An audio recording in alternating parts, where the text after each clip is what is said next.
ஒரு ஹிந்து கிறிஸ்துவ தேவாலயத்திற்கு போய் அங்கு நடக்கிற அந்த தேவாலயத்தினுடைய வழிபாடுகளில் அதே போன்று மெழுகுவர்த்தி ஏற்றுவது, மண்டியிட்டு பிரார்த்தனை செய்வது, இதையெல்லாம் ஒரு ஹிந்து செய்வார். இப்ப அதுல இன்னும் கொஞ்சம் ஸ்பெஷலா ஹிந்து முன்னேறிட்டாங்க. கிறிஸ்தவருடைய கூட்டத்துக்கு போனா தான் பிறப்பால் ஒரு சனாதனவாதி என்பதை மறந்துவிட்டு ஒரு தர்மத்தின் அடிப்படையில் வாழ்வு நடத்துகிறேன் என்பதை எல்லாம் மறந்துவிட்டு சர்டிபிகேட்ல அவருக்கு ஹிந்து என்ற பெயர் இருக்கு என்பதையும் மறந்துவிட்டு கிறிஸ்தவர்களை பார்த்ததும் நானும் கிறிஸ்துவேன் என்று சொல்லுவதில் பெருமைப்படுகிறேன் என்று சொல்லக்கூடிய அயோக்கியர்கள் எல்லாம் மத நல்லிணக்கம் என்று சொல்லிக் கொண்டிருக்கிறார்கள். ஒருத்தர் முஸ்லீம் மாறி போய் வேடம் போட்டு தொப்பியை போட்டு கஞ்சி குடிச்சா அதுக்கு பேர் மத நல்லிணக்கம். அதை எல்லாரும் வரவேற்கிறாங்க. அடடா எவ்வளவு அற்புதமான ஒரு செயல். ஒருத்தன் கிறிஸ்தவர்களுக்கு மத்தியில போய் அவன் பிறப்பால் ஹிந்து தாய்தாப்பனுக்கு பிறந்திருக்கான். சொல்ல போனா அவன் கடவுளையே மறுக்கிற காட்டு மிராண்டி. நான் யார சொல்றேன்னு உங்களுக்கு புரியும். நீங்க உதயநிதி ஸ்டாலின் அவர்களை சொல்றேன்னு கூட நீங்க எடுத்துக்க போறீங்களோ அப்படின்னு கொஞ்சம் கவலையா இருக்கு. நினைச்சாலும் தப்பு இல்ல.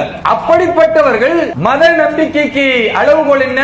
அவர்களை போன்று நாம வேஷம் போட்டா அதுக்கு பேரு மத நல்லிணக்கம். ஆனால் நான் ராஷ்டிரிய சுயம் சேவக் சங்கம் என்று சொல்லுகிற இந்த தேசத்திற்காகவே தியாகம் செய்ய வேண்டும், அர்ப்பணிக்க வேண்டும் என்று சொல்லுகிற ஒரு அற்புதமான கட்டமைப்பில் முதலாம் ஆண்டை முடித்த ஒரு மாணவன் என்ற அடிப்படையில் என் மதத்தை, என் அடையாளத்தை, என் நம்பிக்கையை எந்த இடத்திலும் மாற்றாமல், அழிக்காமல், மறைக்காமல் ஒரு இஸ்லாமியனாக இருந்து கொண்டு நான் விநாயக பெருமானை பற்றி புகழ்பாடுகிறேன் என்றால் அதுதான் எங்களுக்கு சங்கம் கற்றுக் கொடுத்த ஒரு அற்புதமான பண்பு. வேடம் போடவே தேவையில்லை. RSS என்றாலே இங்க நிறைய பேருக்கு வயிற்றுல புளிய கரைக்கு தேவையில்லாத பொய்களை, தேவையில்லாத விஷயங்களை பேசிக் கொண்டிருப்பதை நம்ம பார்க்க முடிகிறது. ஆனால் RSS என்ன அப்படின்னு தெரிந்து கொள்வதற்கு இங்கு யார் எதிர்க்கிறார்களோ அவர்கள் முன் வருகிறார்கள். அதுதான் $1 மில்லியன் கேள்வி.